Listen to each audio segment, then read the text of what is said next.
வீடுன்றதே நமக்கு பிடிச்ச மாதிரி நம்மளோட வாழ்க்கையே சந்தோஷமாக வாழ்கிறதுக்கு தான். ஆனால் நம்ம வந்து சில பேருக்கு வந்து பார்த்திங்கன்னா, அந்த வீடே வந்து பெரிய டென்ஷனாக வந்து இருக்கும். ஏன்னு கேட்டிங்கன்னா, வீட்டில் வந்து இருக்கக்கூடிய அந்த வேலையை பார்த்தே வந்து அவங்க வந்து ரொம்ப ப்ரெஷர் ஆவாங்க.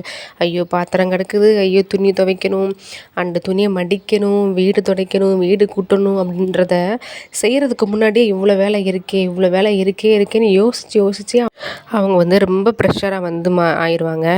ஸோ எப்போவுமே வந்து பார்த்திங்கன்னா, இது வந்து நம்ம வீடு, நமக்கான வேலை, இது நமக்கு கொடுத்த ஒரு கடமைன்னு கூட வந்து சொல்லலாம். மோஸ்ட்லி வந்து பார்த்திங்கன்னா, ஒரு 90% பெண்களோட வேலை வந்து எல்லாருக்கும் ஒன்று போல தான் வந்து இருக்கும். ஒரு சிலர் தான் அவங்களோட சிச்சுவேஷன் காரணமாக வந்து வீட்டுக்கு வந்து வேலைக்கு வந்து ஆள் வச்சுக்கோங்களே தவிர்த்து, மோஸ்ட்லி வந்து எல்லாருமே வந்து நம்ம வீட்டு வேலையை வந்து நம்ம தான் பார்த்துக்கணும். அப்போ தான் வந்து மனசு நிம்மதியாக இருக்கும். எந்த பொருள் எங்கே இருக்கோ அதை வச்சு வந்து பர்ஃபெக்டாக இருக்கும் அப்படின்றதுக்காகவே வந்து பார்த்திங்கன்னா, அவங்க வீட்டு வேலையை அவங்க தான் வந்து பண்ணுவாங்க. ஆனால் வந்து ஒரு சிலர் வந்து பார்த்திங்கன்னா, அந்த வீட்டு வேலை வந்து சுத்தமாக பிடிக்காதுன்றதுக்காக அந்த வேலை ரொம்ப சின்னதாக இருந்தாலும் அதை பெருசாக யோசித்து அவங்க வந்து ரொம்ப டென்ஷன் ஆவாங்க. அதாவது இந்த வீடு தூக்குறது, துடைக்கிறது, இது எல்லாமே நமக்கான வேலை தான். இதை நம்ம வீட்டுக்கு நம்ம பண்ணலாம், யார் வந்து பண்ணுவா? ஒரு சிலர்லாம் வந்து பார்த்திங்கன்னா, வீட்டில் வந்து வேலை அதிகமாக இருக்குன்றத ரொம்ப டென்ஷன் ஆகி நம்ம வீட்டில் வந்து எரிஞ்சு விழுவாங்க. நம்ம நார்மலாக வந்து ஏதாவது ஒன்று கேட்டிருப்போம், அதுக்கு வந்து ரொம்ப கோவப்பட்டு அப்படியே வந்து திட்டுவாங்க.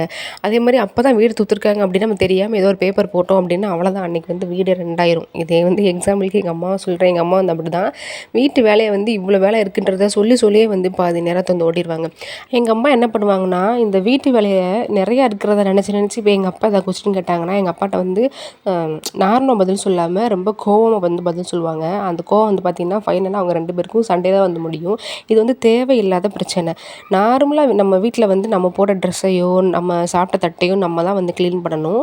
இது வந்து ஒரு சின்ன மேட்டர் தான் என்னை பொறுத்த வரைக்கும். நீங்கள் வந்து டைம் எடுத்து உங்கள் வேலை நீங்கள் எப்போ வேணாலும் பார்த்துக்கலாம். உங்களை ஏன் பண்ணலன்னு கேட்குறதுக்கு கொஸ்டின் கேட்குறதுக்கு யாருமே வந்து கிடையாது. ஆக்சுவலி நான் எங்கள் அம்மாட்ட சொல்லுவேன், ரொம்ப சிம்பிள் தான். இது வந்து ஒரு டைம் வந்து ஃபிக்ஸ் பண்ணிக்கோங்க.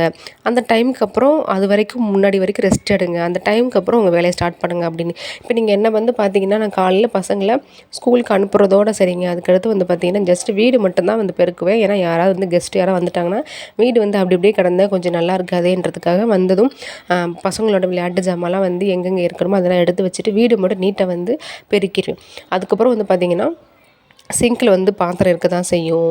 அப்புறம் கிச்சனில் வந்து பார்த்திங்கன்னா, கவுண்டர் டாப்பில் வந்து பார்த்திங்கன்னா, அந்த காலையில் அவசரத்தில் வேகமாக சமைக்கும்போது அங்கங்கே அந்த பொருளை வந்து நீட்டாக எடுத்து வைக்காமல் அப்படியே வந்து வச்சுருப்பேன். அதெல்லாம் வந்து இருக்க தான் வந்து செய்யும். ஆனால் அதெல்லாம் வந்து பெருசாக வந்து எடுத்துக்க மாட்டேன். ஏன்னா எனக்கு கொஞ்சம் ரெஸ்ட்டு தேவைப்படுது அப்படின்னா நான் வந்து கொஞ்சம் வந்து படுத்துட்டு கொஞ்சம் நேரம் எனக்கு தேவையானதெல்லாம் வந்து விஷயங்களை பண்ணிவிட்டு கரெக்டாக வந்து பார்த்திங்கன்னா 3 மணிக்கு வந்து எழும்புவேங்க. 3 மணிக்கு எழும்பி கவுண்டர் டாப்பை ஃபுல்லாக க்ளீன் பண்ணி, ஸ்டவ்வை வந்து க்ளீன் பண்ணிவிட்டு, பாத்திரத்தை கழுவிட்டு, துணி வந்து பார்த்திங்கன்னா நான் வந்து ஒரு 5 மணிக்கு மேலே தான் துணி வந்து துவைப்பேன். ஸோ அதனால் வந்து பார்த்திங்கன்னா துணியை வந்து அந்த டைமில் வந்து ஊற வச்சுருவேன். துணியை வந்து ஊற வச்சுட்டு அதுக்கப்புறம் பார்த்திங்கன்னா நான் வந்து குளிச்சுட்டு ஃப்ரெஷ் ஆகி டீ போட்டு வச்சுருப்பேன். கரெக்டாக என்னோடய பசங்களும் வந்து வந்துடுவாங்க. அவங்க வந்ததுக்கப்புறம் அவங்களுக்கு டீ போட்டு கொடுத்துட்டு நான் ஊற வச்ச துணியை வந்து வாஷ் பண்ணிவிட்டு அதுக்கப்புறம் காய போட்டு வந்து உட்காந்து அப்படியே வந்து அவங்களுக்கு படிக்க வந்து சொல்லிக் கொடுப்பேன். படிக்க சொல்லி கொடுத்துட்டு இருக்கும்போதே வந்து பார்த்திங்கன்னா சைடு பை சைடாக வந்து நான் சாப்பாடு ஆக்கி முடித்து அவங்களுக்கு ஊட்டி முடித்து அவங்களும் தூங்க வச்சுருவேன். இதுதான் என்னோடய ரொட்டீன். எனக்கு வந்து பார்த்திங்கன்னா, அந்த 3 மணிக்கு நான் ஸ்டார்ட் பண்ணேன் அப்படின்னா கரெக்டாக ஒரு 9 மணி வரைக்கும் வந்து உட்கார முடியாமல் கரெக்டாக கண்டினியூஸாக எனக்கு வேலை இருந்துகிட்டே தான் வந்திருக்கும். ஆனால் வந்து பார்த்திங்கன்னா, அப்படி கண்டினியூஸாக வேலை இருந்தாலுமே காலையில் 9:00 பசங்க போனதுக்கப்புறம் நான் வந்து 3:00 வரைக்கும் ஃப்ரீயாக தான் வந்திருக்கேன். சும்மா தான் இருக்கேன். அந்த டயத்தில் எனக்கு ஏதாவது தேவைன்னா மட்டும் நான் பண்ணுவேன். மற்றபடி இல்லைனா சும்மா ஹாயாக படுத்துட்டு தூங்குவேன். அப்படி இல்லாத பட்சத்துக்கு ஏதாவது மொபைல் பார்த்துட்ருப்பேன், இல்லை டிவி பார்த்துட்ருப்பேன். இந்த மாதிரி விஷயங்கள் தான் பண்ணுறேனே தவிர்த்து ஃபுல்லாக வந்து இவ்வளோ வேலை கிடக்குதே நம்ம வந்து அப்படியே படுத்துட்ருக்கோமே அப்படின்னு சொல்லி நான் யோசிக்கவே வந்து மாட்டேன். ஏன்னா அந்த வேலைக்கான டைமை வந்து நான் ஆல்ரெடி ஃபிக்ஸ் பண்ணிவிட்டேன். அதை என்னோடய ரொட்டீனாகவே நான் வந்து மாற்றிட்டேன். ஆனால் நீங்கள் இந்த மாதிரி உங்களுக்கான வேலைக்கு நீங்கள் டைம் ஃபிக்ஸ் பண்ணி உங்களோட ரொட்டீன் வந்து இதுதான் அப்படின்றத நீங்கள் வந்து மைண்ட் செட் பண்ணிட்டீங்க அப்படின்னா உங்களுக்கு ரொம்ப ஃப்ரீயாக வந்து இருக்கும். நீங்கள் அந்த மாதிரி ஃபிக்ஸ் பண்ணி வேலை பார்க்கும்போது உங்களுக்கு ரொம்ப நேரம் வந்து வீட்டில் வந்து ஃப்ரீயாக இருக்க மாதிரி வந்திருக்கும். ஆட்டோமேட்டிக்காக உங்களுக்கே வேறு ஏதாவது வேலை செய்யணுன்றது தோணும். பட் நம்ம என்ன தான் வந்து இப்படி பேசினாலும் ஒரு சில நேரத்தில் நம்மளே தாண்டி வந்து நம்ம வீட்டில் வந்து இவங்க பண்ணுறதெல்லாம் பார்க்கும்போது கோவம் வரும். முக்கியமாக வந்து இந்த குழந்தைங்க வந்து இந்த விளையாட்டு சாமான் வந்து அப்படியே வீடு ஃபுல்லாக பரவி வச்சுருக்கிறத பார்க்கும்போது எனக்குமே வந்து முன்னாடிலாம் ரொம்ப கோவம் வரும். நான் வந்து என்ன பண்ணி இப்போ வந்து என்ன அவங்களுக்கு சொல்லி கொடுத்துருக்கேன் அப்படின்னா, நீங்கள் விளையாண்டு முடித்ததும் அந்த ஜாமான்லாம் எடுத்து நீங்கள் எந்த இடத்துல எடுத்தீங்களோ அங்கே அப்படியே வந்து எடுத்து வச்சுருங்கன்றதை சொல்லி கொடுத்துறேன். ஸோ இப்போ வரைக்கும் நான் வந்து விளையாண்டு முடிச்சதும் எடுத்து வைக்கணும் அப்படின்றது அவங்க மைண்டில் இருக்குது. அதனால் ஆட்டோமேட்டிக்காக அவங்க வந்து செஞ்சுருவாங்க. இப்போ லீவ் நாள்லாம் வந்து பார்த்திங்கன்னா காலையில் ஆரம்பிச்சாங்கன்னா ஈவினிங் வரைக்கும் விளையாண்டுட்டு இருப்பாங்க. ஸோ அந்த டைமில் வந்து நான் வீடு தூக்கணும் ஜாமான்லாம் எடுத்து வைங்கன்னு சொல்ல மாட்டேன். ஏன்னா பாவம் குழந்தைங்க என்றைக்கோ ஒரு நாள் தான் வந்து வீட்டில் இருப்பாங்க. அந்த சாட்டர்டே சண்டே மட்டும்தான் நல்லா வந்து அவங்களால வந்து விளையாட முடியும். மற்ற டேஸ்லாம் வந்து ஸ்கூலுக்கு போயிட்டு வந்தாலும் ஹோம் ஒர்க்லாம் வந்து இருக்குன்றனால அதிகமாக வந்து நான் வந்து விளையாட வந்து அலோவ் பண்ண மாட்டேன். அதனால் வந்து பார்த்திங்கன்னா அந்த சாட்டர்டே சண்டே வந்து நான் அவங்களுக்கு கொஸ்டினே வந்து கேட்க மாட்டேன். நல்லா வந்து ஃப்ரீயாக விளையாடுங்கன்னு விட்டுருவேன். ஸோ அதனால் நான் வந்துட்டு ஏன் இப்படி ஜாமான் இப்படி போட்டு வச்சுருக்கீங்க, வீடு அசிங்கமாக இருக்குது, யாராவது வந்து என்ன நினைப்பாங்க அப்படின்லாம் நான் அவங்கள்ட்ட சொல்லவே மாட்டேன். நீங்கள் தாராளமாக வந்து விளையாடுங்க. ஆனால் கரெக்டாக ஷார்ப்பாக ஒரு 4:00 போல் வந்து எல்லா சாமானும் எடுத்து வச்சுட்டு நீங்களும் குளித்து ஃப்ரெஷ் ஆகிருங்க. மம்மியும் வந்து வீடு தூத்துட்டு மம்மிக்கும் வேலை இருக்குன்றதை சொல்லிடுவேன். அதனால் அவங்களுக்கு கரெக்டாக வந்து ஒரு 4:00 வரைக்கும் விளையாடுவாங்க. அதுக்கப்புறம் அவங்கள நீட்டாக எடுத்து வச்சுருவாங்க. நீட்டாக எடுத்து வச்சுட்டேன்னு வந்து சொன்னதுக்கப்புறம் தான் நானே வந்து வீடு வந்து பெருக்க ஆரம்பிப்பேன். ஸோ நம்ம வந்து இந்த மாதிரி வந்து ரொட்டீன் வந்து குழந்தைங்களுக்கும் வீட்டு வேலையில் வந்து கொஞ்சம் அவங்களுக்கு பழக்கி விட்டோம் அப்படின்னா உங்களுக்கும் கொஞ்சம் டென்ஷன் ஃப்ரீயாக வந்து இருக்கும்.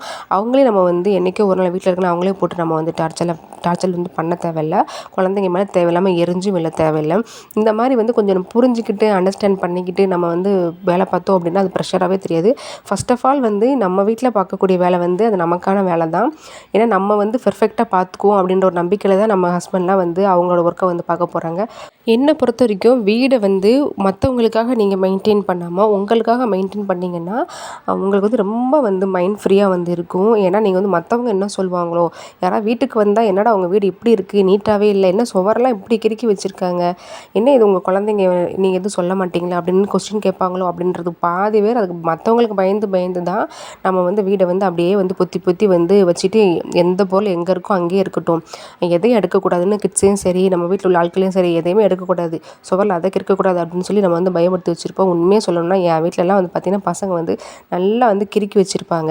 அத்தனைக்கும் நான் வந்து வாடகை வீடு தான். நான் வாடகை வீடுனால வீட்டு ஓனர்கிட்ட வந்து சொல்லிட்டேன். ஏன்னா குழந்தைங்க வந்து இப்படி தான் வந்து இருப்பாங்க. நாங்கள் போகும்போது பெயிண்டிங்கான காசை வந்து கொடுத்துட்றோம். ஸோ வீடு வந்து இப்படி வந்து கிறுக்கிருக்கீங்களேன்னு வந்து என்னை வந்து கேட்காதீங்கன்னு சொல்லி நான் வந்து ஸ்டார்டிங்கில் இங்கே வரும்போதே நான் வந்து அவன்கிட்ட வந்து சொல்லிட்டேன். ஏன்னா குழந்தைங்களை வந்து இப்படி வந்து வீட்டு சுவரை நம்ம எப்போ வேணாலும் வந்து பெயிண்ட் பண்ணிக்கலாங்க. அது நம்மளோட இஷ்டம் தான். என் குழந்தைங்க வந்து இப்படி தான் வந்து வளருவாங்க. ஏன்னா நம்ம குழந்தையா இருக்கும்போது வெளியில் போய் நல்லா விளையாண்டு பழகிட்டோம். ஆனால் இப்போ உள்ள குழந்தைங்கள வெளியில் அதிகம் விடுறதில்ல. வீட்டுக்குள்ளேயே இருக்கும்போது அவங்களுக்கு பிடிச்ச மாதிரி விட்டால் தான் அவங்களுக்கும் அந்த மைண்டு வந்து கொஞ்சம் வந்து ஃப்ரீயாக இருக்கும். மைண்டு வந்து கொஞ்சம் க்ரியேட்டிவாக வந்து வேலை பார்க்க ஆரம்பிக்கும். ஒரு சிலர்லாம் வந்து வீட்டு சுவரில் கை வச்சாலே வந்து குழந்தை திட்டுவாங்க, அடிப்பாங்க. ஸோ அந்த மாதிரிலாம் வந்து இல்லாமல் உங்கள் குழந்தைங்க நல்லா நார்மலாக நம்மள மாதிரி நல்லா சூப்பராக வளரணும், நல்லா மைண்டில் நல்லா நாலேஜபிளாக வளரணும் அப்படின்னா அவங்க இஷ்டத்துக்கு விடுங்க. இப்படி கிறுக்க போகிறதுனால ஒன்றும் இல்லை. நீங்கள் அதை வந்து பெருசாக எடுத்து திட்ட அந்த குழந்தைக்கான க்ரியேட்டிவிட்டியே வந்து வெளியில் வராமல் வந்து போயிடும். முக்கியமாக நான் என்ன சொல்ல வரேன்னா, நம்ம வீடு நமக்கானது. நமக்கு பிடிச்ச மாதிரி நம்ம வேலையை எப்போ வேணாலும் பார்த்துக்கலாம். நம்மளை கொஸ்டின் கேட்குறதுக்கு ஆட்களும் கிடையாது. நம்ம வீட்டிலேயே நம்ம வந்து மைண்டு ஃப்ரீயாக இல்லைன்னா வேறு எங்கே போய் மைண்ட் ஃப்ரீயாக இருப்போம். அதனால் தேவையில்லாமல் உங்களை ப்ரெஷர் பண்ணிக்காமல் நல்லா ஹாப்பியாக நல்லா ஜாலியாக உங்கள் வேலையை வந்து பாருங்கள்.